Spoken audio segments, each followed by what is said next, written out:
ヨランドセフェ、泣きながらでした。聞き覚えのあるメロディーだと思った方もいらっしゃるかと思います。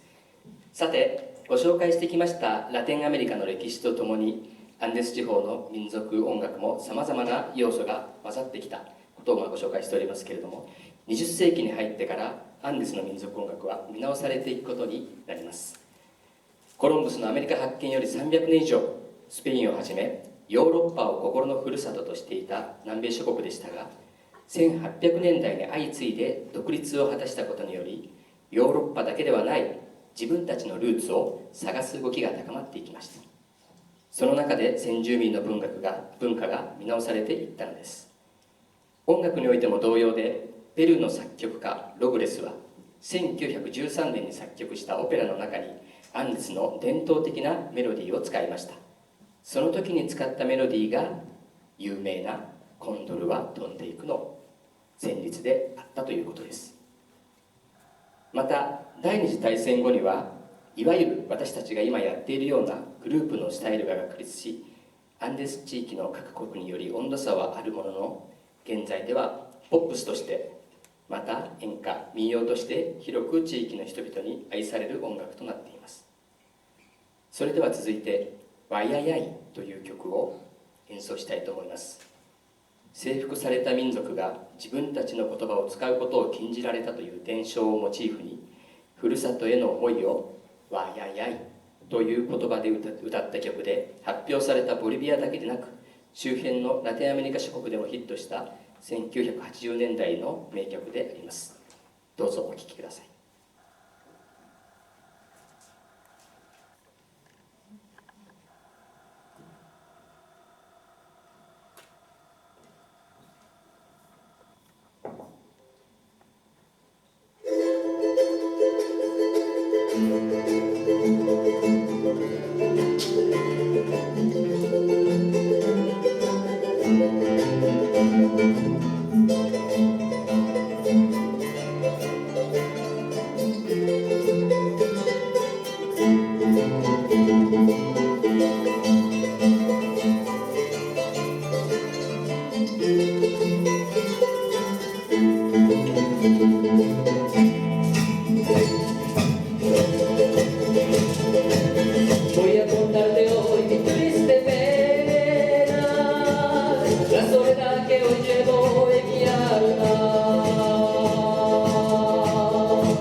るさとへの思いをわややいという言葉に込めて歌ったわややいという曲、1980年代ボリビアで大ヒットをした曲でございます。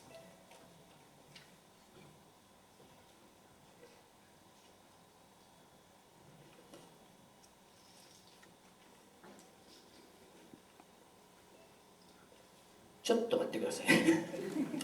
ちょっとお待ちください。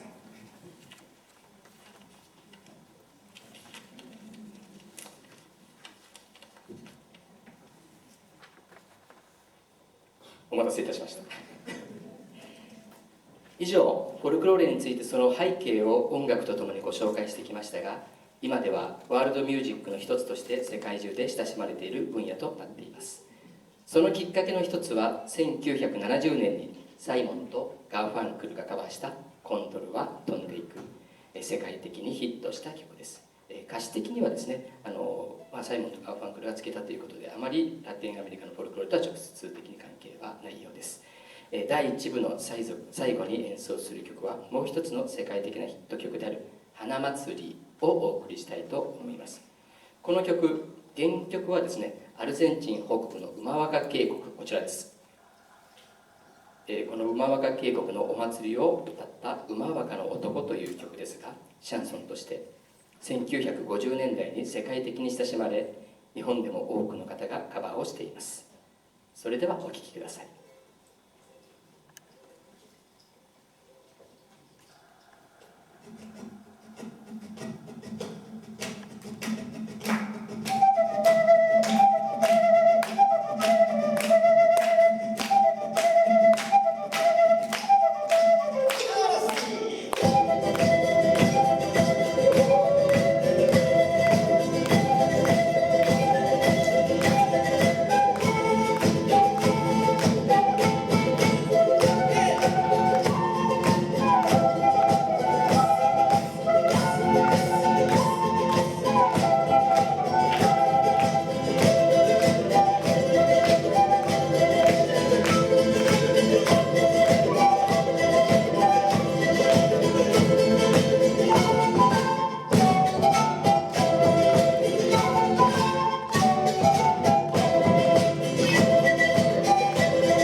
ありがとうございました。第1部はフォルクローレの多様性についてラテンアメリカの歴史と合わせながらご紹介させていただきました。いかがだったでしょうか。以上で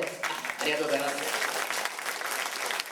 以上で第1部を終了したいと思います。これより休憩を挟んで第2部に行きたいと思いますけど、第2部もお楽しみください。